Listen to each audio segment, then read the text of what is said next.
Hi everybody, this is your daily tarot reading for Thursday the 7th of June. Thanks for joining me. It's really nice to be with you today. I'm using the Cosmic Tarot for today's reading. Let's have a look at what the cards want you to be aware of. We've got the High Priestess, Three of Cups, and Prince of Wands. Okay, so the High Priestess is a major arcana card. Then we've got two minor arcana cards, the Three of Cups and the Prince of Wands, which is a court card. So, okay, great. First of all, the High Priestess, beautifully represented here in this deck. I love this representation. She's part of the major arcana. So first of all, the major arcana starts with the Fool. That's an idea just being conceived for the first time. That's something coming together. Then we've got the Magician, and the Magician is someone who listens to the higher guidance, his intuition, and his ancestors, his guides, his angels, his connection to a higher power, and he channels that through his practical skills to create wonderful things here on planet Earth.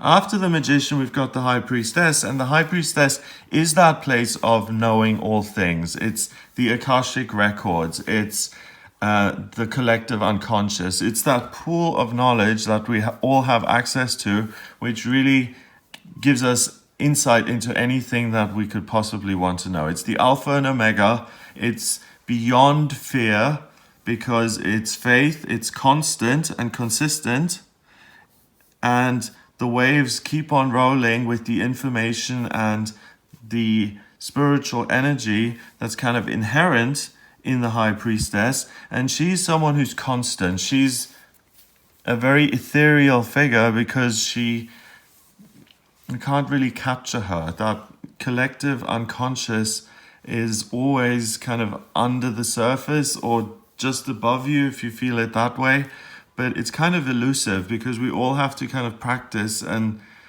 try and tap into that place to get answers intuitively. But the High Priestess, she doesn't need to try. She is the intuition. She is knowing all things at all times.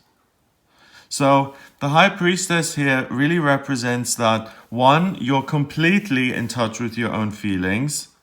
I mean, I've chosen this deck for a reason today, and the water and the waves and the ocean make up part of her face. So you're completely connected to what it is that your heart wants and desires.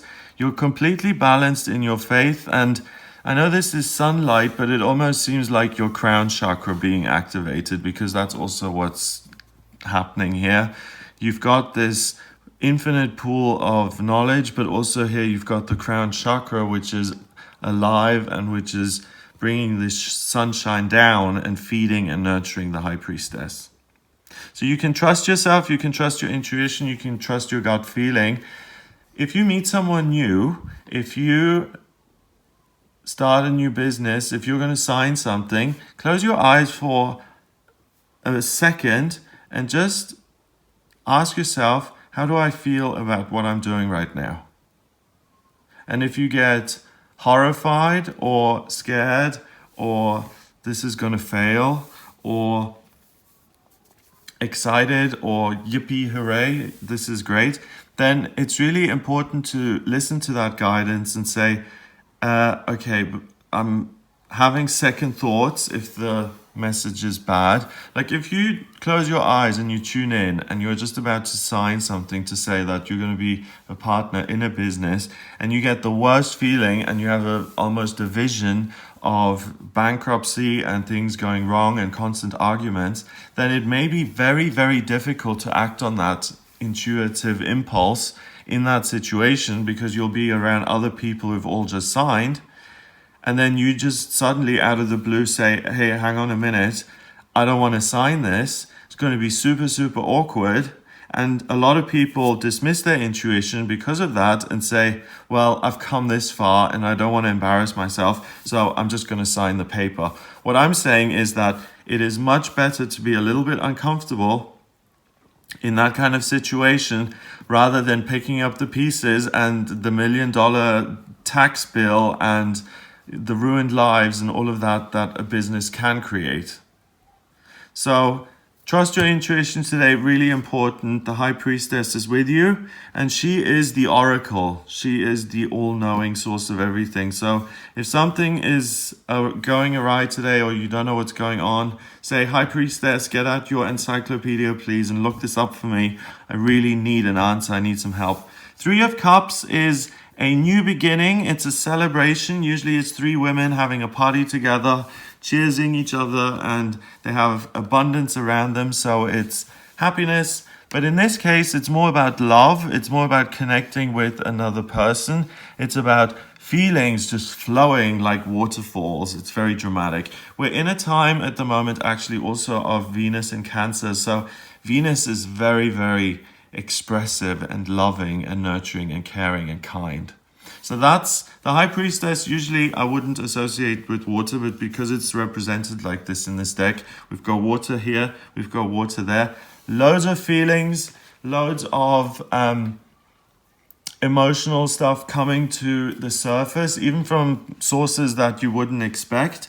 So the cups are running over. So one, this affects you really well because when you meet new people, you've got the High Priestess on your side who can immediately do like a criminal records check, but just by you tuning in with her. So you meet this new guy, you close your eyes for a minute and say, High Priestess, tell me everything you know about this person. Intuitively, you feel that, and then you can connect with someone and have a sense of what they're like just by tuning in. And I'm not saying this to be funny or to sound ridiculous or make things seem overly simplistic. I'm saying it actually works. And on days like this, when the High Priestess is so powerful, you can meet someone, and as soon as you meet them, you just get a word or impression.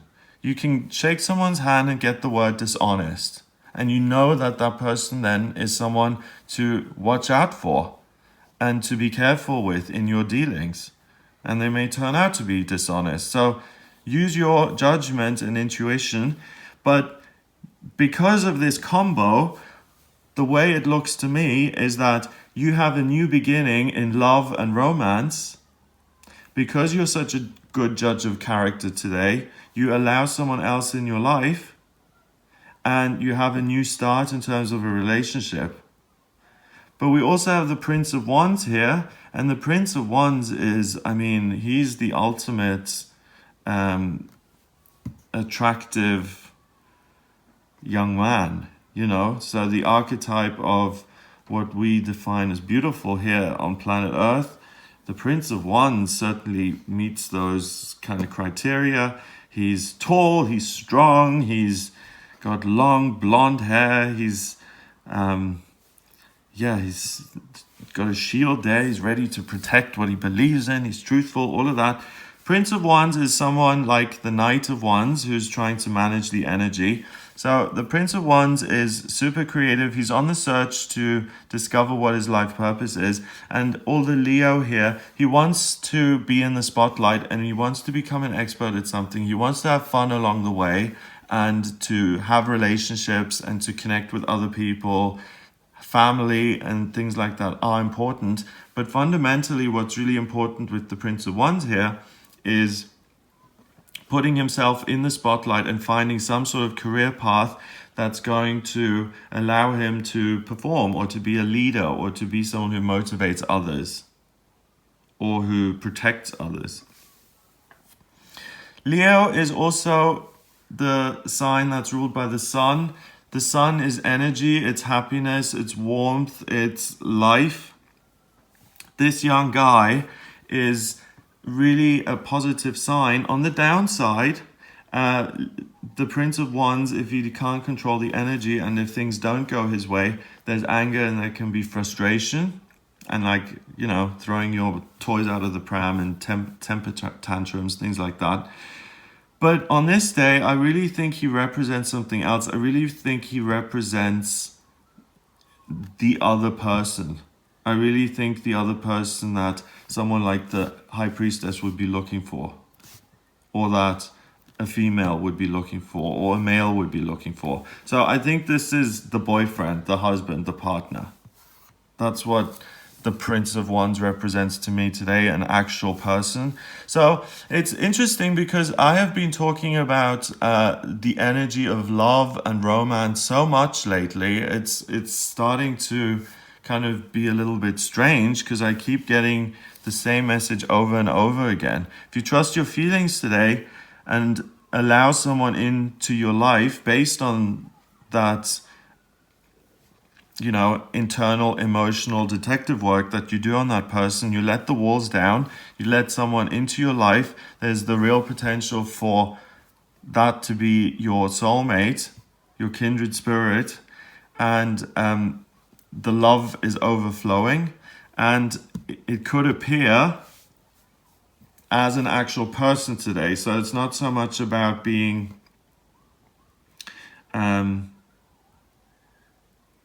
a leader or creative or doing something for work. I really think this is a person who comes into your life and you meet someone who you didn't expect to meet, and there's some sort of positive surprise in terms of who you're introduced to today. If you're an intuitive and you're doing intuitive work and writing, or you're channeling stuff, make sure you use this day as well, because we have so much water. You're able to tap into the most honest, most emotional part of yourself. Use that in your art, use that in your writing. But as far as the story, this is someone's story here. Someone who's watching this today, I'm feeling that very strongly, that someone watching this today is in this position of just knowing that this is the right guy. She goes up to him, she shakes his hand, and she knows that they know each other from a past life or something, or that they're meant to be together in this life, and that little spark shoots in between them and they're magnetically drawn together, and it's a new beginning of love. So congratulations. I'm really happy for you. It's been happening a lot. There have been a lot of people falling in love at the moment, and today is another one of those beautiful days. Love is in the air, so if you're not falling in love on this day, if you're doing it on one of the other days that are coming up, or if you've already done it in the past, then have wonderful connections and relationships with the people in your life. People are, according to this, in a good place overall. I mean, obviously people still have problems and things, but at this time of year and on this day, the energy is really positive and you can really connect with people and enjoy your time socializing. So number-wise, we've got 2 and 3 is 5 and 1 is 6. 6 is a temporary opportunity in numerology. So yeah, meeting the love of your life is a temporary opportunity. That happens on one day that you can't predict, but when it happens, it really happens, and that is a major opportunity that doesn't come along all the time. Otherwise, we'd all be there with our soulmates at all times. So this is a window of opportunity opening for you in terms of, I know this is the one. And that's a big deal in itself, because if it's like, I know this is the one, you're going to put a lot into the relationship, and that will work because it will be reciprocated. Have a great day. If you'd like a private reading with me, please get in touch via my website. It's gregoryscott.com. Click on the readings tab to order your reading. Please remember to subscribe to this YouTube channel, and I'll speak to you tomorrow.